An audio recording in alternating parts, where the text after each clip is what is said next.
Então lá, sejam todos bem-vindos a mais uma aula do Edgar Rafael.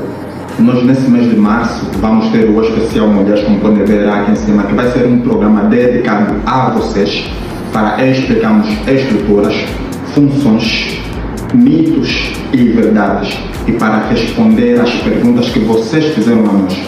E vamos ter a participação especial de Indira Mariso, que é uma técnica de saúde com muita experiência, que vai nos munir de conhecimento necessário para tirarmos as nossas dúvidas. Então, dito isso, vem comigo. A anatomia sexual feminina. Para os homens internos, nós temos o útero, as tubas uterinas, os ovários e a vagina. Com relação ao útero, é o órgão responsável por receber o embrião, bem como acompanhando até o momento da expulsão. Esse útero tem a forma de pera invertida e se divide em 4 porções importantes. Em que temos essa primeira parte que a gente chama de fundo, esta parte que a gente chama de corpo do útero, esta mais baixa a gente chama de istmo e essa perto ao canal vaginal que vamos chamar de colo. Esse útero ele tem 3 camadas importantes.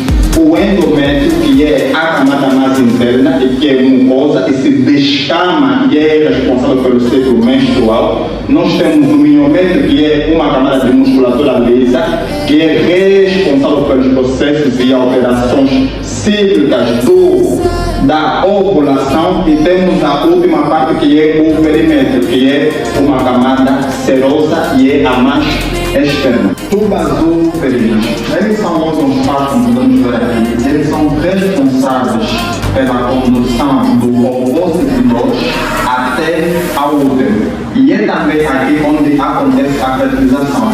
Essas tubas uterinas são divididas em 4 porções, em que neste primeiro ponto nós temos o istmo, nesta parte mais curva nós temos a ampola, descendo nós vamos ter o infundíbulo, e nessa zona em que vemos uma estrutura irregular, como vocês veem, nós vamos chamar de fíbulas. Ovários são órgãos pares, um direito e um esquerdo, e eles são responsáveis pela produção dos ovócitos dóceis. Os ovócitos dóceis são, na verdade, os óvulos que depois, em contato com o espermatozoide, vão fecundar e vão ser encaminhados ao útero. Esses ovários, eles também são precursores de hormônios sexuais.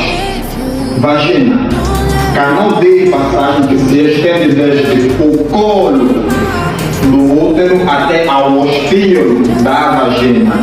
Ele serve para a expulsão do neonato, ou seja, do filho, bem como órgão de coito. Menstruação e ciclo ovariano. É importante que se fale disso porque toda mulher passa por esse período durante grande parte da sua vida. A fase menstrual tem início no primeiro dia da menstruação, sendo que o útero se descama e há perda cíclica de sangue, tendo uma duração de 3 a 7 dias.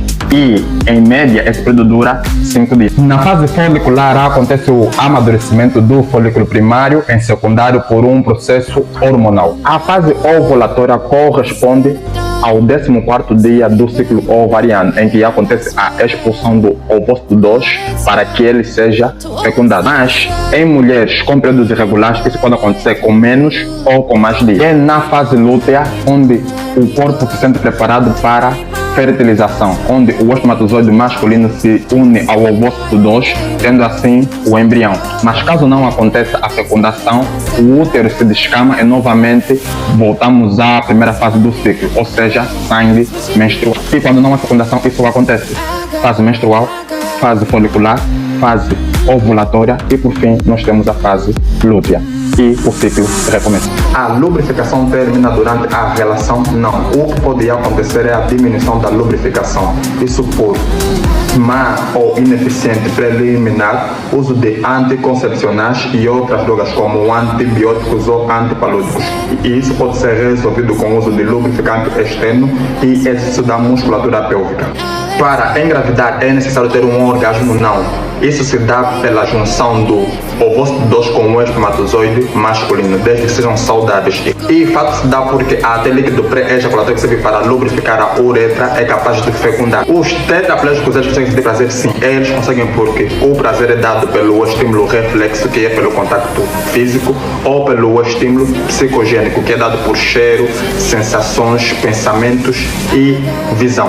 Com relação à tetraplegia, tem que se levar em conta o dano que foi causado e muitas das vezes o cérebro continua ativo. Então sim, a excitação por meio da parte psicogênica ainda continua ativa. O ponto G realmente existe? Se sim, onde está localizado nos homens e nas mulheres? Não existe nada que prove a existência de um ponto G, mas é usado para simbolizar a zona mais erógena. Nos homens ele está localizado entre a bolsa escrotal e o reto, numa zona mais rugosa denominada períneo, o famoso nenuco. Já nas mulheres, ele está localizado no clítoris, ou seja, nessa zona em que conhecemos como haste. Isso porque uma se torna mais prazerosa devido às 16 mil terminações nervosas. Qual a diferença entre o orgasmo feminino e o orgasmo masculino? Temos que dizer que o orgasmo é uma experiência individual e que a pessoa pode atingir sozinho ou com parceiro. Já nas raparigas, em geral, acontece com contrações simultâneas no reto, uretra, útero e a parede. Podemos deixar de mencionar também suor, calafrio e expansões musculares nas zonas dos pés e das mãos. E não podemos deixar de mencionar que quando o prazer é extremamente intenso, acontece os orgasmos múltiplos e, em casos específicos, o squirt. Já nos homens acontece a contração rítmica da base do o aumento do prazer numa zona denominada ponto de não retardo, bem como alterações na respiração e nos batimentos cardíacos. Temos que mencionar também que orgasmo é diferente. O homem pode ter orgasmo, bem como pode ter um orgasmo. Os tetraplégicos conseguem ter ereção sim, eles conseguem ter, mas é muito deficiente. Ou tem dificuldade em manter essa ereção, ou tem dificuldade em começar a ereção, porque às vezes o nível de dano é tão grande que ele tende a usar medicação.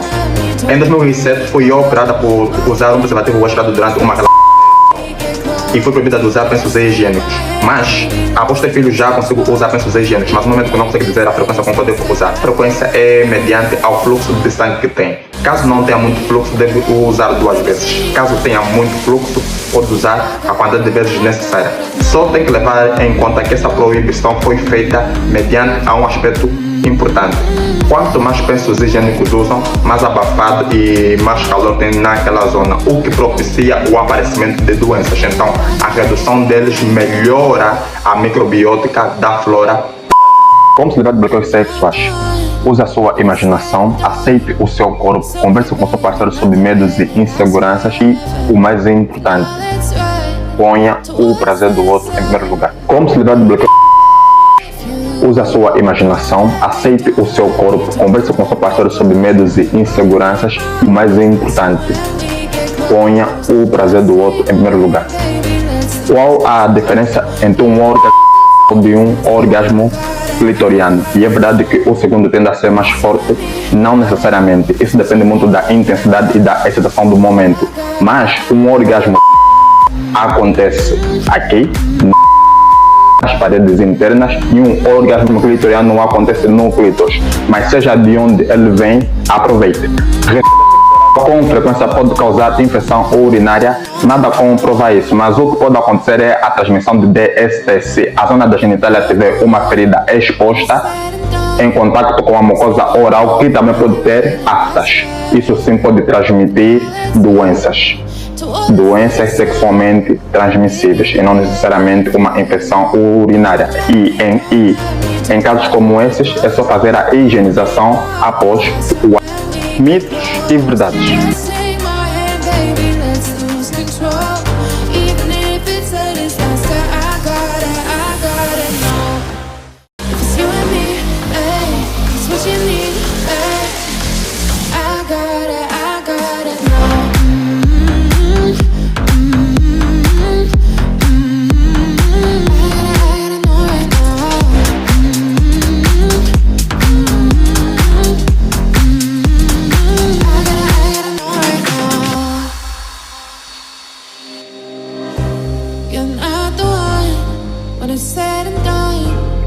Okay, baby, nothing really lasts forever. For now, let's run towards the sun. Think it'd be better if you